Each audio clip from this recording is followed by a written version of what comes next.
Hi, thanks for joining us here on Pro Talks. It's brief conversations with industry leaders focusing on moments that shape their careers, industries, and their lives. I'm Ben Judah. Today I'm joined by Jason Touray. Jason is VP People at the Girlfriend Collective and founder of Black Unicorn. Jason, thanks for joining us. Or me. Thanks for having me. Yeah, really good to be on and to be a part of it. Thank you. No worries. So first things first, VP People at Girlfriend. What does a VP People do? Good question. I'd say there's probably a difference between this is going to sound so wanky, but like what a VP of people does and what this VP of people does. I guess people's become the kind of like in vogue descriptor for human resources, like as a function, but it is different. I think the idea behind how people designate it is like human resources is very functional, very risk mitigation, very compliance focused, and people encompasses all of that as well. But it's more of a strategic value add to an organization, kind of looking at how you level up team performance, well-being, engagement, basically making the people function, basically making people within the organization operate to their optimum across those different areas. So it's a little bit more strategic, and the way that I do things is typically, and this plays out with Girlfriend Collective, who I'm working with now, kind of tying the experience and the identity of a brand. Like typically work with what people would describe as challenger, what some people I would describe as challenger brands, tying the way that they typically try to democratize and I guess like decolonize approaches to adding value to people, like kind of, comparing Gillette to Harry's, or Bevel, or Venus to Billy, or Lululemon to Girlfriend Collective. And there's a different approach, like something a little bit less generic, more identity and belonging focused, more innovative, and you're able to kind of like tie the values and the purpose of the organization to how you innovate from a people perspective and you customize.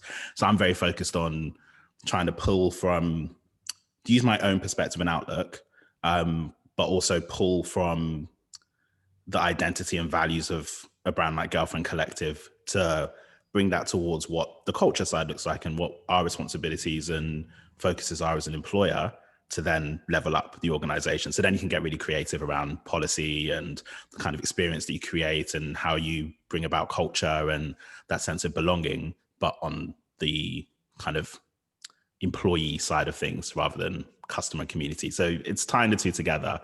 And that's my approach. I think that's quite a relatively unique approach, as far as I can see. But that overall is like a broad answer is what a VP of people or this VP of people does. I guess to put a bit of a microscope on that, what does an average, I mean, I'm not going to ask an average day because so you'll say every day is different because, hey, every day is different. But what's a normal week? What sort of things do you try to achieve by the end of a week, or if you work in sprints, end of a sprint? It's a good question. I think, so I've been working, it's the end of October now. I've been working with Girlfriend Collective for the last 3 months. And I've basically been, what's a typical day? Riding the line between actually understanding the team. So, always carving out, and it's, interesting in these pandemic times and remote working and working from home and so on. Girlfriend Collective have been pretty ahead of the curve in a lot of areas. Like they've embraced remote working pre-pandemic. So they're headquartered in Seattle, but their team members are in New York, some are in Miami, some are in Portland, some are in California. So yeah, one is in London currently. So yeah, like they've kind of embraced that. Like I was like, yeah, and also London, the outlier on the other side of the pond. So they've embraced that, and it does create a challenge around actually being able to like keep your finger on the pulse of what's going on organizationally. Like I kind of taken and respond to a lot of cues. I've taken a lot of information, even just like, people's expressions and how that, just those human things that I'm constantly analyzing and just subconsciously taking in, and you don't have that when you're working remotely and you're on, you know, Zoom calls and Google Meets and whatever. So just trying to like be, to an extent, almost like, it's not because anything's terrible, but be a therapist to people. Like, you know, in some ways things are terrible. People are stuck at home. People are, you know, worrying about economic situations, worrying about their family, worrying about health, worrying about the political situation, especially in the US. So just being, you know, carving out time to actually be a source of comfort and advice and discussion for people. But beyond that, kind of balancing fundamental work that allows you, like where you're crawling. It's kind of, you want to crawl, then walk, then run, then fly. And the crawling work is basically, you know, okay, what are we working with? What's our framework? Because in some ways, like, I like to think of myself as a bit of a cheat character, like kind of, all right, I can pop in like a cheat character from a video game, like just do things. It's like, okay, cool. This is, I can, you know, if we're hiring, I can figure things out. If we're trying to assess whether people are a culture ad, that's no problem. If we're trying to get a read of where people are at, I'm on it. Like just as a individual force, like I'm able to do that. But you need a framework. You need to kind of move to the point where you're not jazzing 100% of the time and depending on me just kind of plugging in ad hoc, and you're building out processes where 99% of the time things are just functioning and people are thriving, and then 1% of the time you can jazz because that's kind of where the fun's at.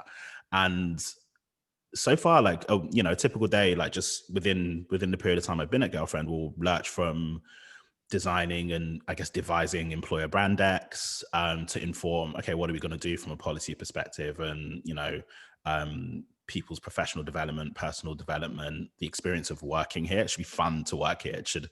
We're attracting talent who have bought into the identity and values of the brand. That's why they're here. I've worked at so many companies where you start working there and there's a dissonance. It's like, oh, cool. So all of those amazing things that, you know, maybe follow you on Instagram and become a customer and really love what you're doing. So none of that translates to the experience of actually working here. Like we basically slave away to provide that to customers.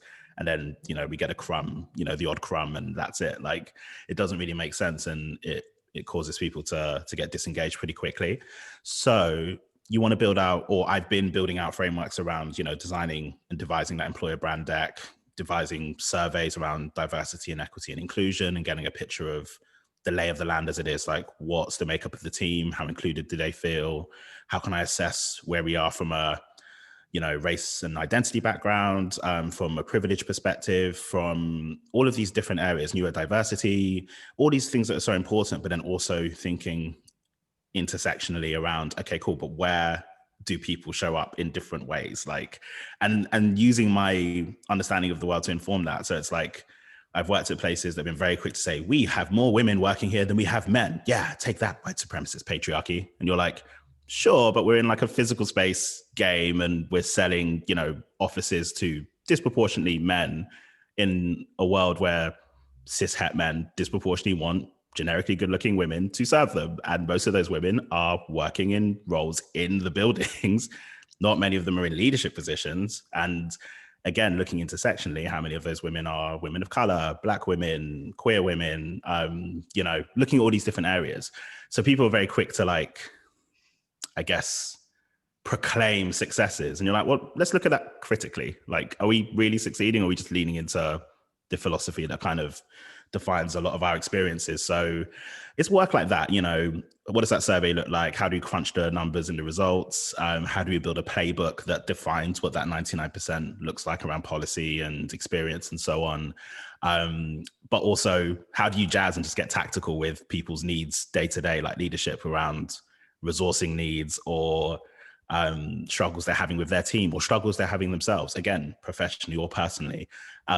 It's riding that line between just building trust in the first instance, building out frameworks that set you up going forward and that you can implement and execute, and just reacting to what's going on and like being a support. So it's pretty dynamic. It does sound like there's a huge human element. Like it very much depends on you being somewhat empathetic and the ability to read people. But are there any kind of tech tools? Are there any softwares, things like that, that kind of augment that, or is it really quite human touch? I work like, so my answer to that is like, I'm very human centric, and I depend on that empathy and, emotional intelligence and cultural intelligence and, IQ as well, and all these different things. But as someone who works for brands who embrace tech, like all of us do, like I guess every company is a tech company now. If you have a website, you're a tech company. So that's every company. Yeah, like it's kind of, I worry that I risk becoming a dinosaur where you're like, no, this is just, empathy and cultural intelligence and understanding and learning and curiosity and all these different things. You're like, dude, eventually, like, there just needs to be an app for that, right? That just needs to happen. Spreadsheets, at least. Yeah. And it's hard, like, I guess when it comes to talent and talent acquisition and things like that, it's a lot easier because there's more quantifiably, tangible success. It's a little bit more subjective, kind of like, how included and happy and engaged do you feel, and how well are you performing? Good on all accounts. You're like, okay, awesome. It's a little bit more difficult to assess. So I'm broadly quite not tool agnostic, but I just haven't found any tools that especially move the needle, in my opinion. Like, they're the basics around things that just, are useful. There's different HR systems that I've used that some are not great. I won't name any. And there are some that are like, okay, cool, that's pretty handy just from a process point of view.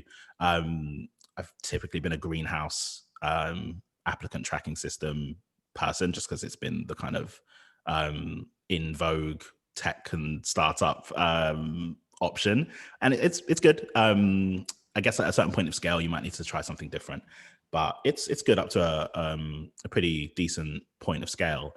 But yeah, it's pretty heavy on, there's a lot of like intellectual and emotional labor and energy expended. And it's always interesting when you're VP of people, SVP of people, chief people officer, whatever it is, like typically it must be a bit like being a therapist. Like, you are providing a lot of therapy to everybody else, but who's your therapist?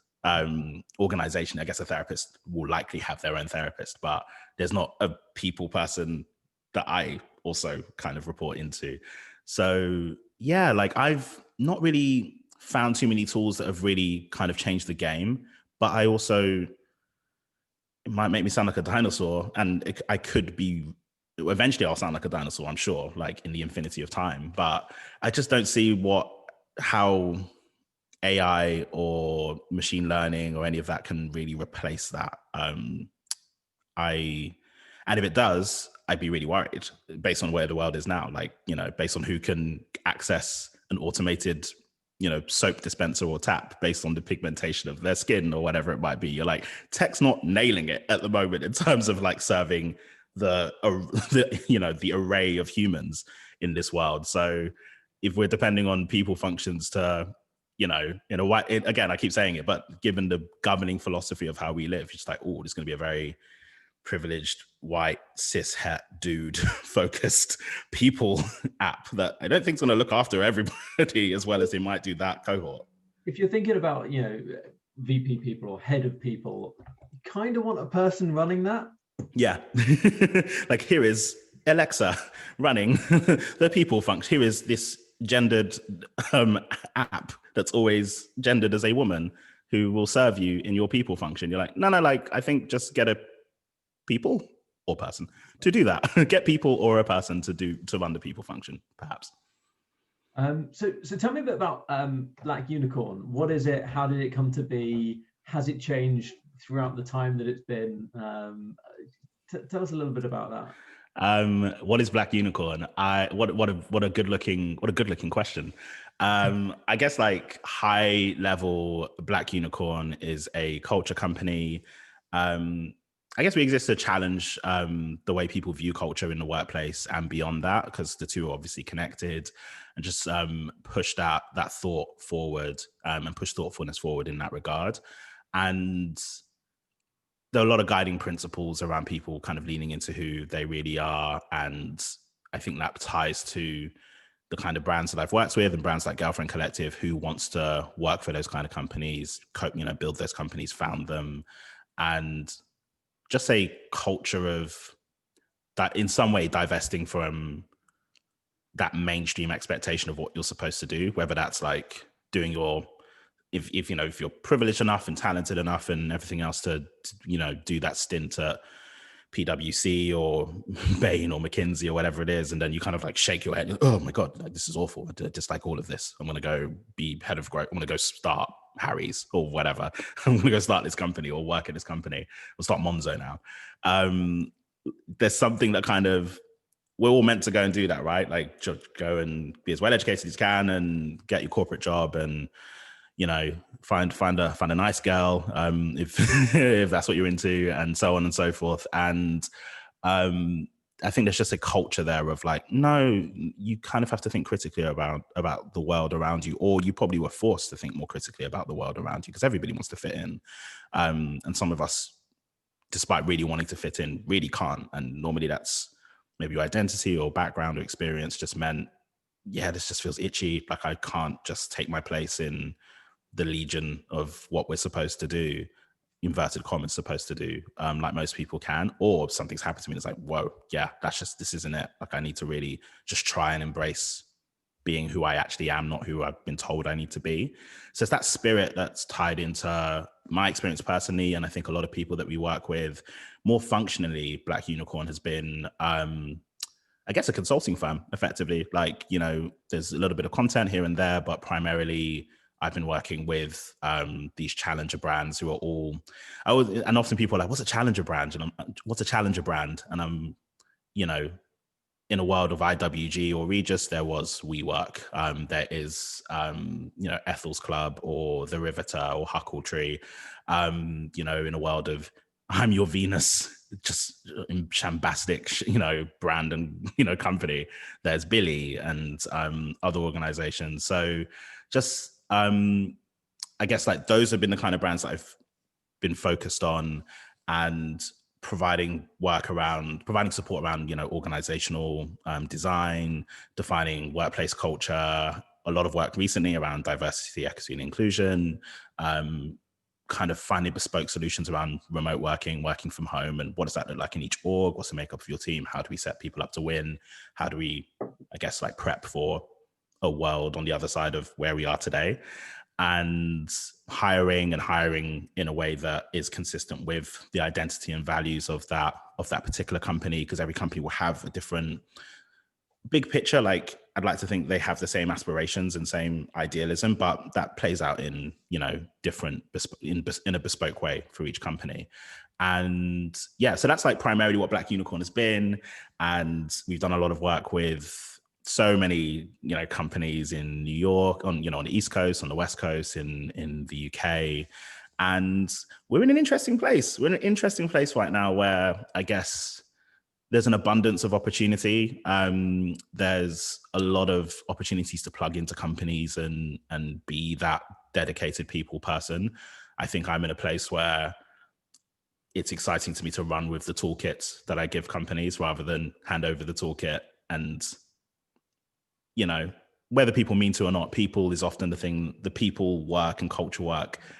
When shit gets crazy, when a founder's up at night trying to like make sure the ends are met and the people get paid and the suppliers get paid and how do we grow and my investors are in my ear and so on and so forth. The thing, funnily enough, that in the capitalist system, the thing that will obviously fall off the radar is the people side. Like, you know, capitalism 101 is you have labor, you extract from your labor to deliver your commercial, you know, imperatives.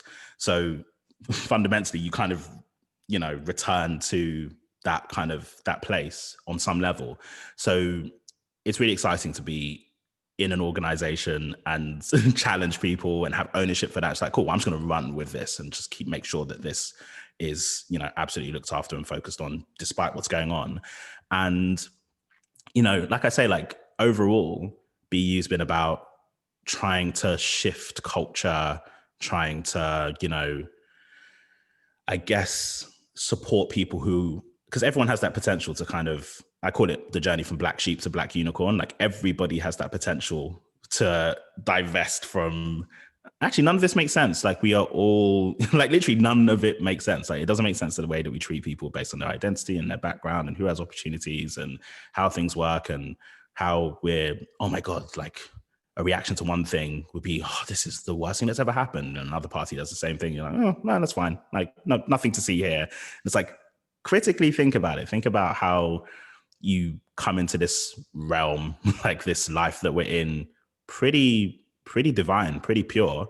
And through indoctrination and through societal norms and expectations, like you kind of take your place in thinking a particular way. And then you get to a place, many of us, where you start to question and kind of think differently in that way. So yeah, it's about kind of pushing that, and it ties to a lot of these companies, because you don't start, again, Capitalism 101 says your company should be Gillette, not Harry's. Like it says you should be Lululemon at best, not Girlfriend Collective. Like, well, why would you be that inclusive in your brand? Why would you use plastics and, recyclable materials and have this, that's a more expensive way to, design your supply chain or your production.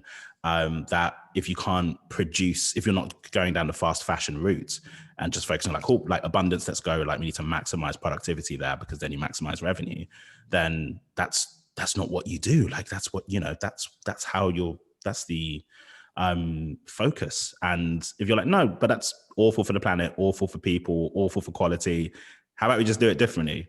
People's, old school capitalists, that would blow their minds. So there is something to using your own outlook and experience to design how you actually show up for people that think like you and people that need what you offer, but no one else has been serving them. And I think there's a lot of possibility around content and community.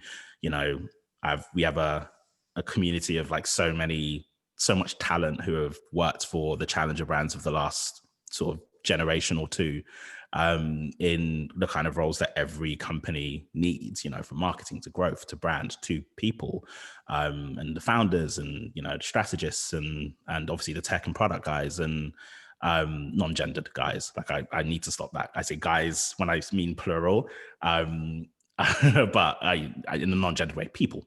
And like I think there's professionally a lot of support and tools and network and connectivity that can be offered to that group, because that doesn't really exist, right? Like I don't think anyone's carving out a niche around these challenger brands and who they are and is plugged into them in the way that I have been. So there's a lot of possibility going forward with what BU is going to be. Just let's see. I think last thing I'll say on it, I anticipated a world where I think more people would have to make that journey from black sheep to black unicorn, because the things that I guess a lot of the systems and structures that make you feel safe and make you feel like you fit in were always eventually going to fail us, from, not to be too macabre, but from, the ecological situation on our planet to, the political situation, and the rise of the far right, to, like fewer working rights for a lot of people and, 0-hour contracts and all these types of things.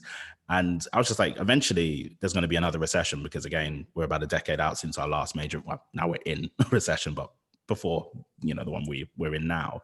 So we're a decade from our last one.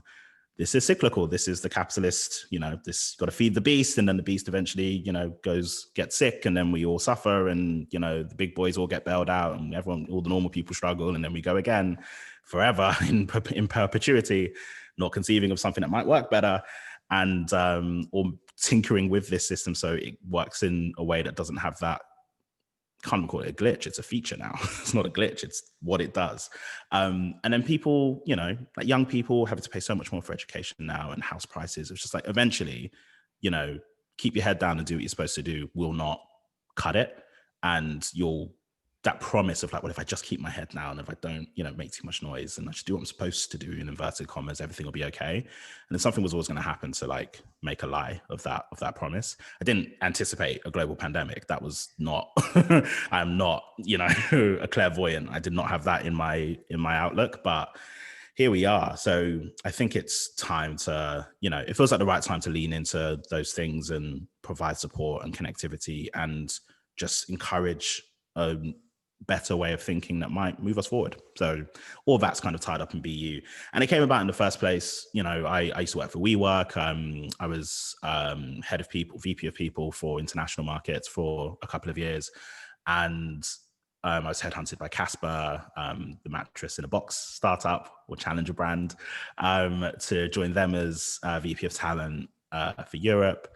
But at the same time, approached by a bunch of other brands about similar roles, Harry's, HelloFresh, Glossier.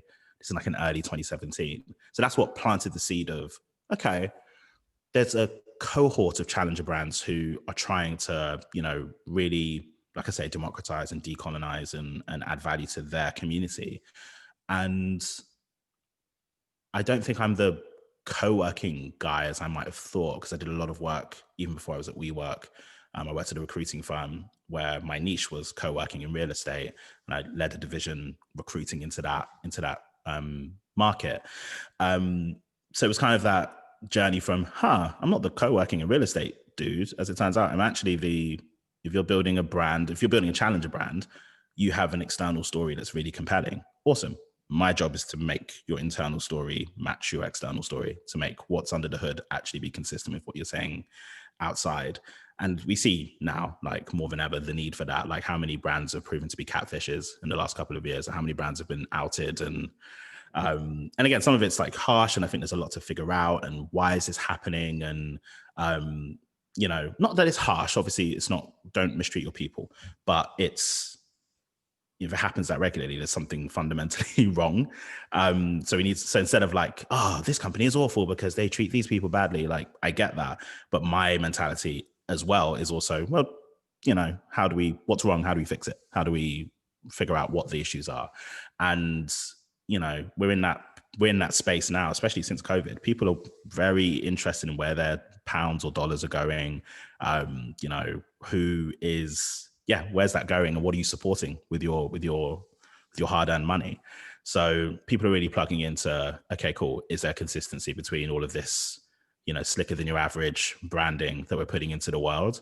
Is that consistent with the way you treat your team? And that's so important. So,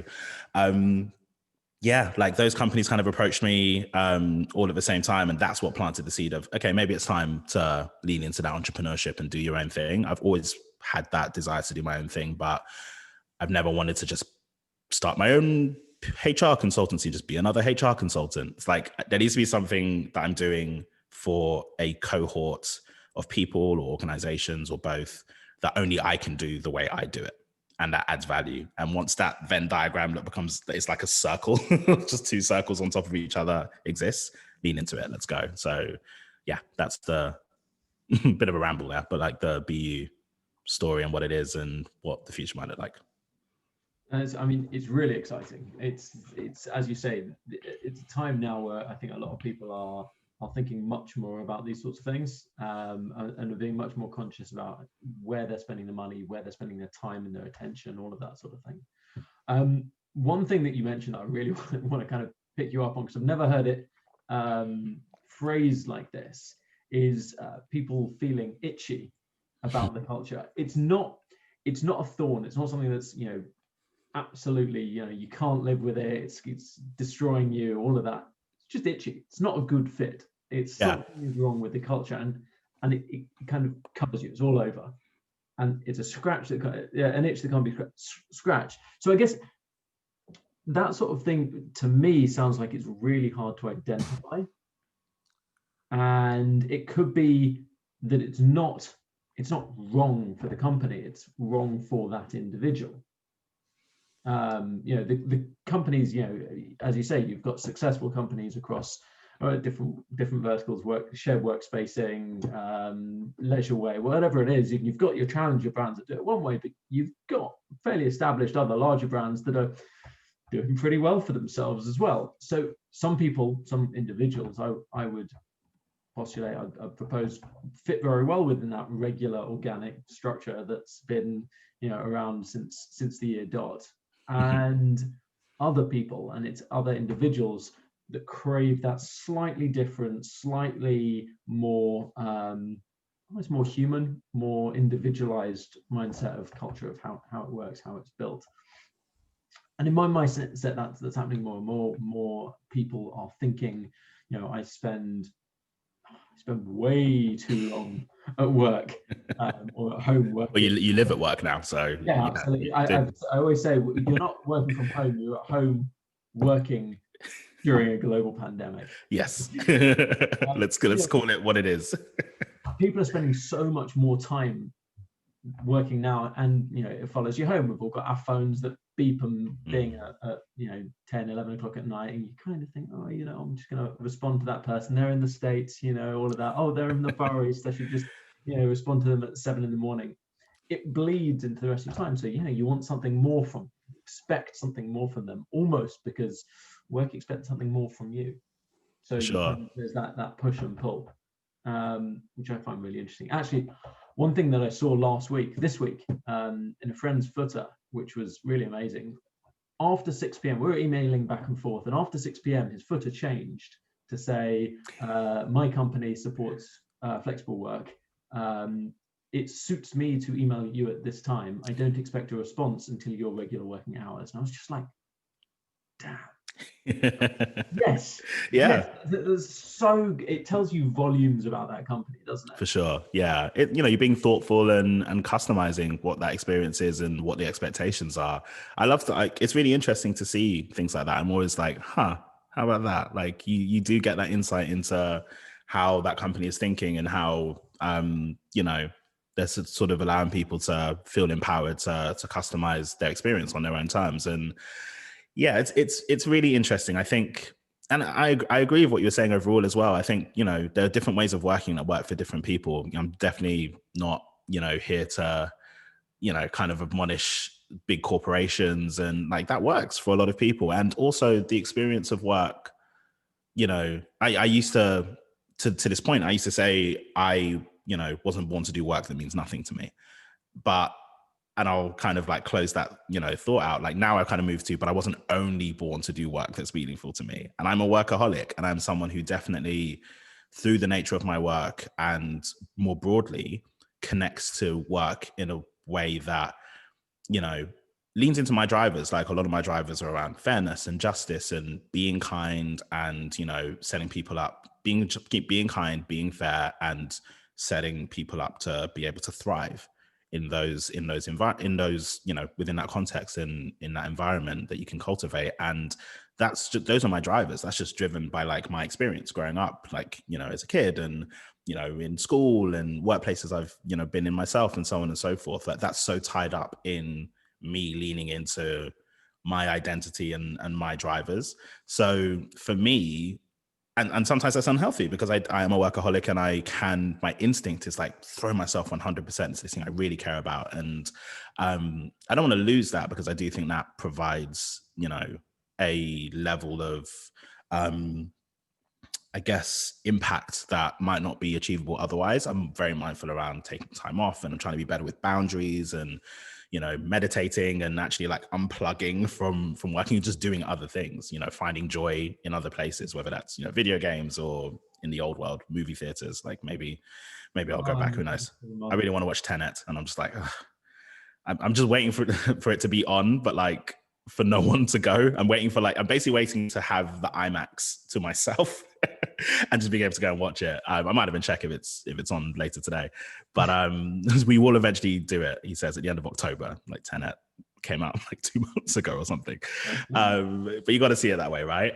But like leaning into those things that, give you joy, going on those, vacations if you're able to. And for me, like just being in the sun and vitamin D and taking it in and just being near nature, being near water and things like that really does it for me. And those are my drivers. But it's also completely okay if you're like, hey, my expectations for work are that I come in at 9, I leave at 5, I get my money, and my drivers are basically sort of focused and gratified elsewhere.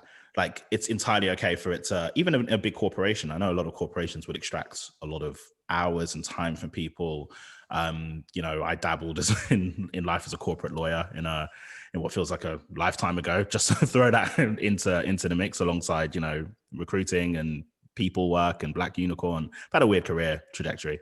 But I've dabbled in that world, and you're like, yeah, you're doing 80 hour weeks, and you're a cog in the machine or in the wheel, and that's just not how I'm wired. Like I'm, high impact in rather than just kind of churning out the productivity and, sort of, for a lot of people, especially if you're my age and maybe my background and things like that, like, yeah, you work at a big corporate law firm or a consulting firm or, oil and gas company, whatever it is, there's a bit of prestige to that. Like from a background where being a doctor or a lawyer or an engineer or an accountant are pretty much your only options if you want your parents to keep loving you. Like that's what you need to do. So a lot of people are like, yeah, I'm the big dog at JP Morgan. You're like, okay, cool. And some people need that. That's some people's drivers as well. Like I guess in some ways that those were what I thought my drivers were at a certain point. And my black sheep thought those were my drivers, my black unicorns. Like, no, that's not what it's about. I need to keep being brave enough to do what works for me. And everybody, I guess, should do that on their own terms. And for some people that is, yeah, like actually I want what Jason didn't. And that's okay. Like with different people, that's literally chill. And yeah, like some people need something that's just like, I plug in, I plug out. Like entrepreneurship is hard as well, right? Like, there are benefits all around. Being an entrepreneur or founding your own company or co-founding or whatever, you're going to be stressed a lot of the time. A lot of people have this, maybe in the UK especially, you have this, oh, you started your own company or you're self-employed. Cool. So you're basically unemployed. Like you're basically just not doing anything. It's like, what are you talking about? Like, that's insane.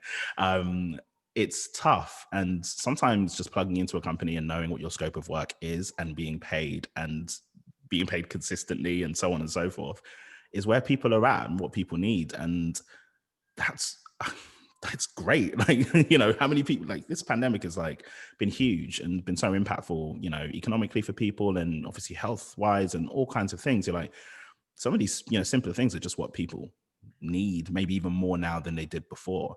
So I kind of agree. I just think like, it's interesting to carve out these new ways of doing things, these new brands, these new workplaces, these new approaches.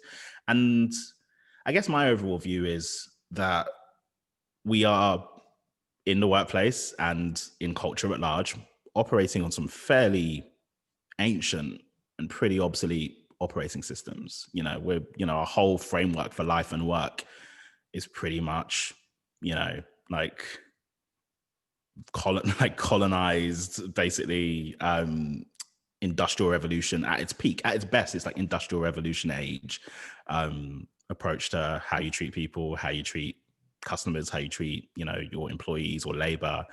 And it's 2020.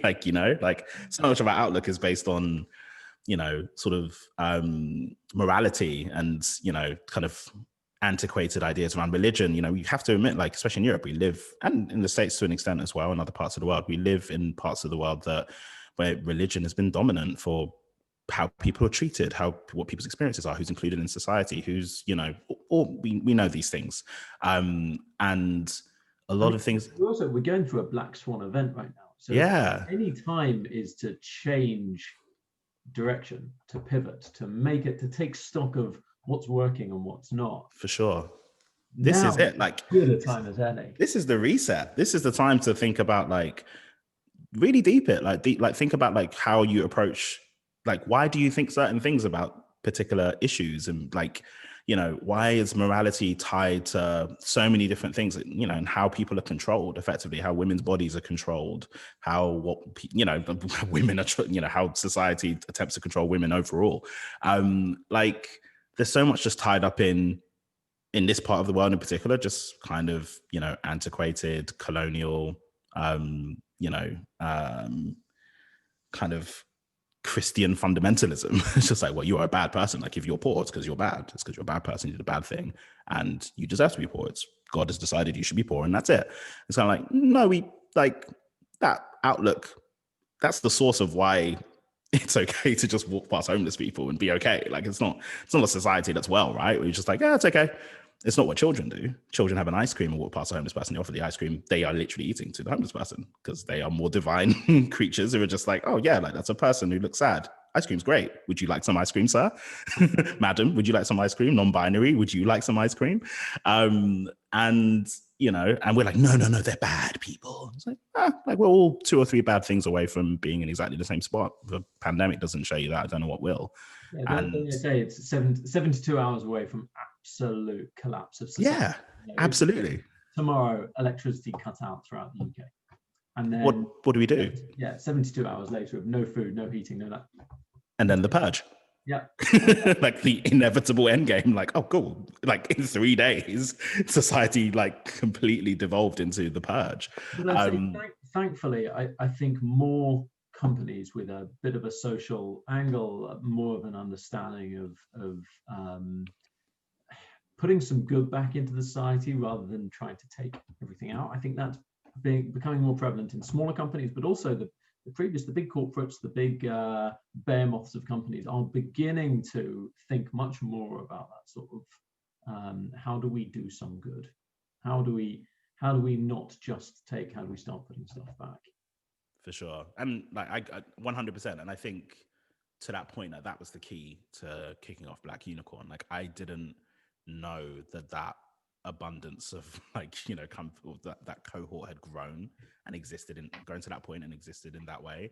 So that's what kind of was the trigger of, okay, well, if this is what you exist to do and what is your driver as an organization and the driver of the people that run it, then if you guys can't be invested in getting it together when it comes to like leveling up how you treat your people and treat the humans who work for who are part of your team, work for your company, then who can? Like if I can't, and that's not, again, like there are reasons, it would be a whole nother discussion, some of which I've written about and not enough of which I've written about, around why, people fall on the wrong side of these exposés and like, oh, this company is exposed for mistreating their team and, not being consistent with what they, preach that they're about, which is part of the issue. Like if you're gonna, tall poppy syndrome, right? If you're saying we are the place where, we're the company that is really focused on, smashing the patriarchy and looking after and empowering women and so on and so forth, and you mistreat the women that work for your company,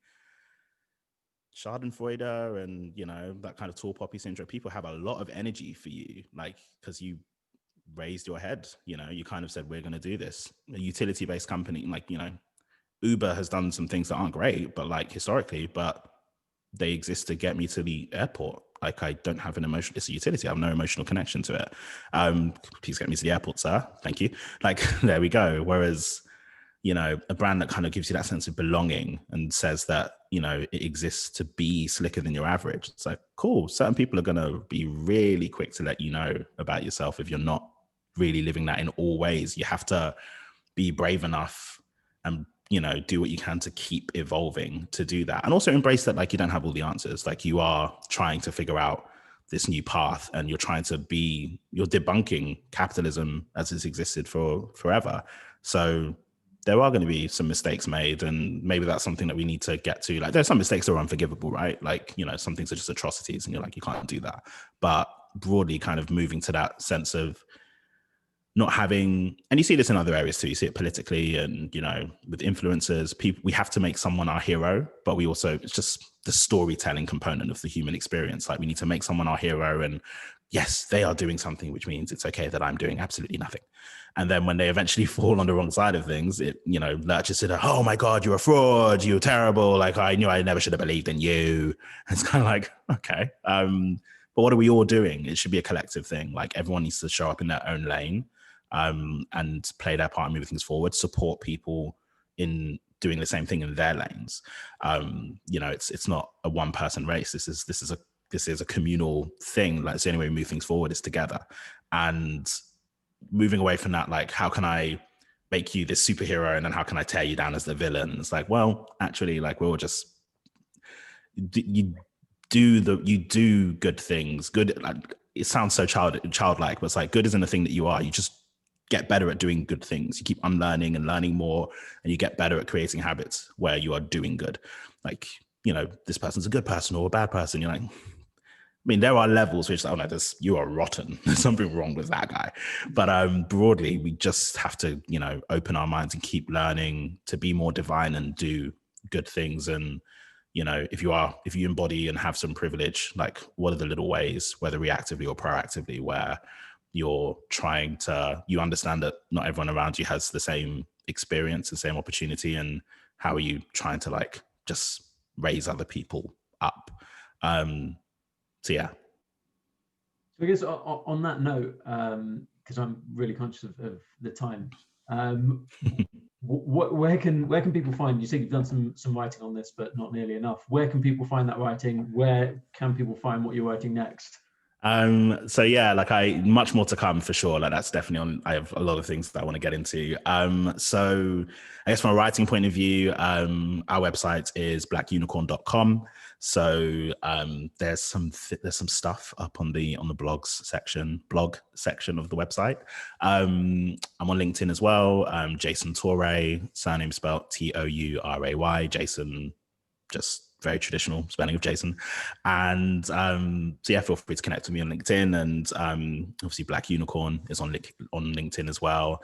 I'm on Instagram at Jason Touray. Well, not at, because it's not Twitter, but my username is Jason Touray. Our company is Black Unicorn on Instagram.